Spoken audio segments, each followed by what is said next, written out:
Hello friends, welcome to my channel.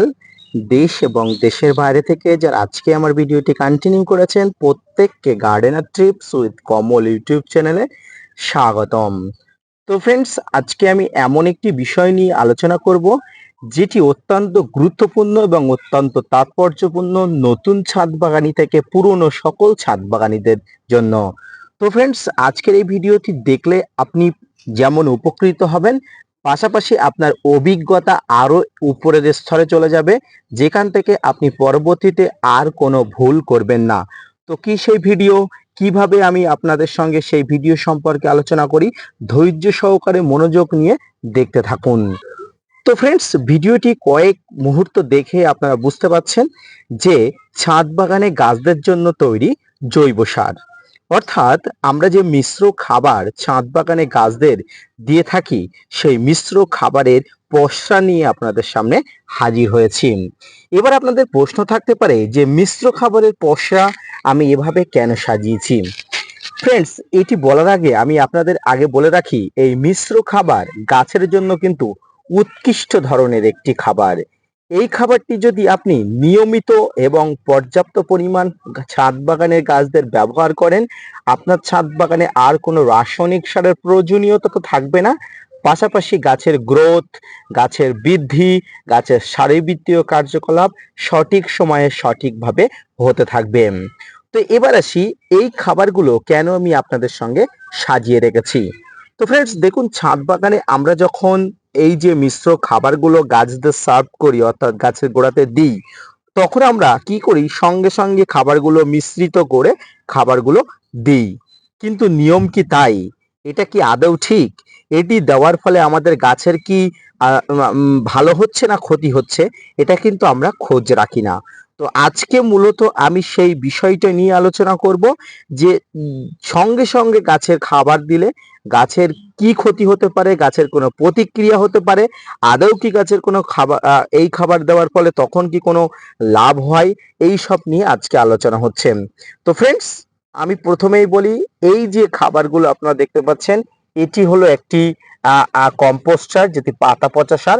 এটি হচ্ছে vermi compost, এটি হচ্ছে শিংকুচি, এটি হচ্ছে সর্ষের খোল, এবং এটি হচ্ছে আপনার নিম খোল। এই সমস্ত কিছু এবং আরেকটি জিনিস এখানে মিসিং আছে, সেটি হচ্ছে বনডাস্ট বা হাড় গুঁড়ো।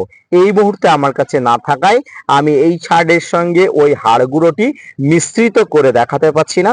যদিও বনডাস্টটি একটা উৎকৃষ্ট ধরনের এবং প্রধান একটি খাবার, এই শিংকুচির থেকে হাড় গুঁড়ো কিন্তু আরো গুরুত্বপূর্ণ, কিন্তু আমার কাছে স্টক শেষ হওয়ার কারণে আমি আপনাদের দেখাতে পাচ্ছি না।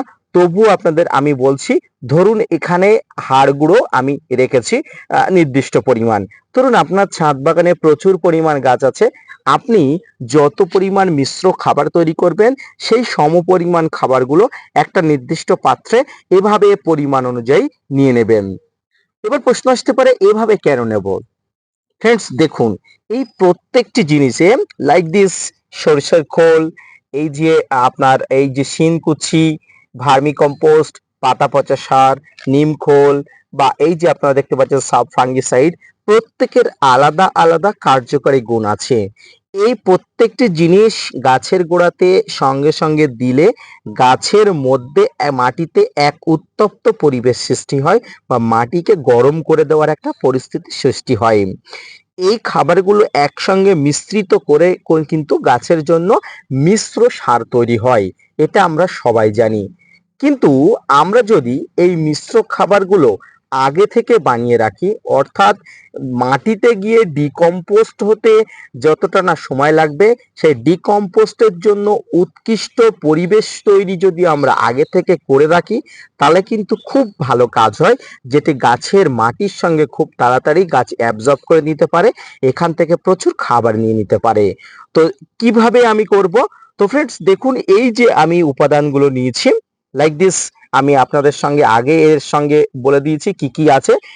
এইগুলো নির্দিষ্ট পরিমাণ নিয়ে আপনাকে সবগুলো একসঙ্গে মিক্স করে নিতে হবে, এবং মিক্স করে নিয়ে, যেমন এই খাবারগুলো আমি দেখুন, এখানে সব খাবারগুলো আমি আপনাদের সঙ্গে সামনে সবকিছু একসঙ্গে মিক্স করে নেব। এই খাবারগুলো মিক্স করে নেওয়ার কিন্তু একটা উপযুক্ত পরিমাণ নিয়ম আছে।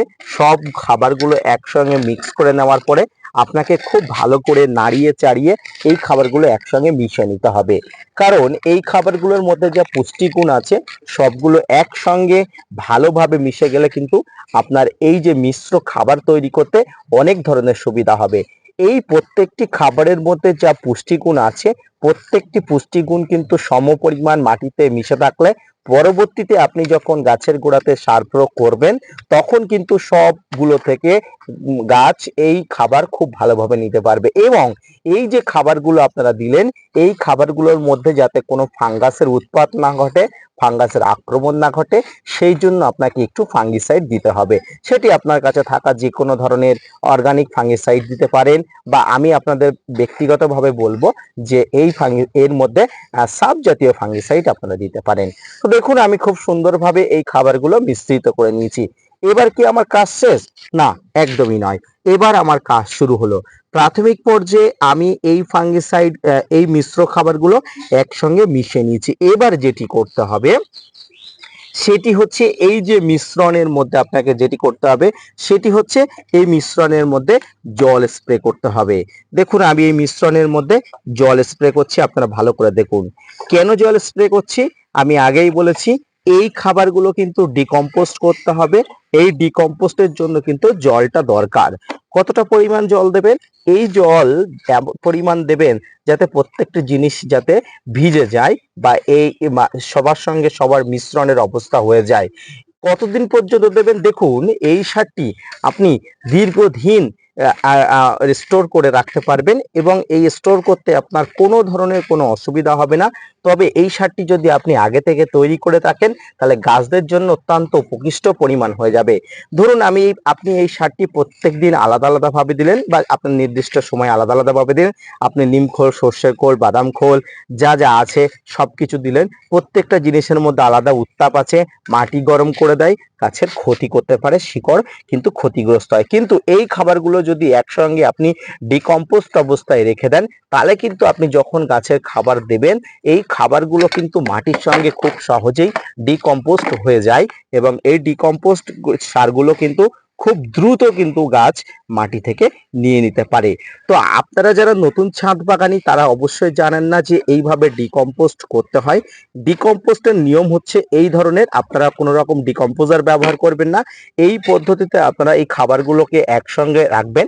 অন্তত 1 থেকে 2 মাস আপনারা রাখার পরে তারপর ব্যবহার করলে খুব ভালো কাজ হবে। এবং মাঝে মাঝে আপনারা কি করবেন, মাঝে মাঝে এই খাবারের মধ্যে জল ছিটিয়ে দেবেন যাতে করে খাবারগুলো খুব ভালো করে মিশে যায় সবার সঙ্গে সবার। তো এই পদ্ধতিতে যদি আপনারা ছাদ বাগানের খাবার তৈরি করেন, ছাদ বাগানের গাছেদের জন্য মিশ্র খাবার তৈরি করেন, খুব খুব ভালো কাজ করবে, খুব ভালো ফলাফল পাবেন।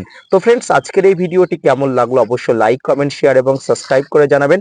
পাশাপাশি ছাদ বাগানের মিশ্র সার দেনান দেয়া তৈরি না করে অ্যাডভান্স তৈরি করে রেখে নির্দিষ্ট পরিমাণে নির্দিষ্ট সময় অনুযায়ী আপনার ছাদ বাগানে গাছদের দেওয়ার জন্য এই যে পদ্ধতি, এই পদ্ধতি কেমন লাগলো অবশ্যই কমেন্টস করে জানাবেন। পাশাপাশি ভালো লাগলে সাবস্ক্রাইব করবেন। ভিডিওটি মনোযোগ সহকারে ধৈর্য নিয়ে দেখার জন্য আপনার কাছে আমি চিরকৃতজ্ঞ। আজকের ভিডিওটি কেমন লাগলো অবশ্যই কমেন্টস করে জানাবেন। পাশাপাশি আপনাদের উদ্দেশ্যে আমি একটি হোয়াটসঅ্যাপ গ্রুপ খুলেছি। আপনারা যদি চান অবশ্যই আমার হোয়াটসঅ্যাপ গ্রুপে ক্লিক করে আমার হোয়াটসঅ্যাপ গ্রুপে চলে আসতে পারেন। এখানে আপনারা আপনাদের যাবতীয় গাছ সম্পর্কিত ছবি, ভিডিও পাঠিয়ে আমাকে সরাসরি প্রশ্ন করতে পারেন। আমি তাৎক্ষণিক আপনাদের সমস্যার সমাধানে সাহায্য করব। ধন্যবাদ সকলকে। সুস্থ থাকুন, ভালো থাকুন, ছাদ বাগানকে ভালো রাখুন।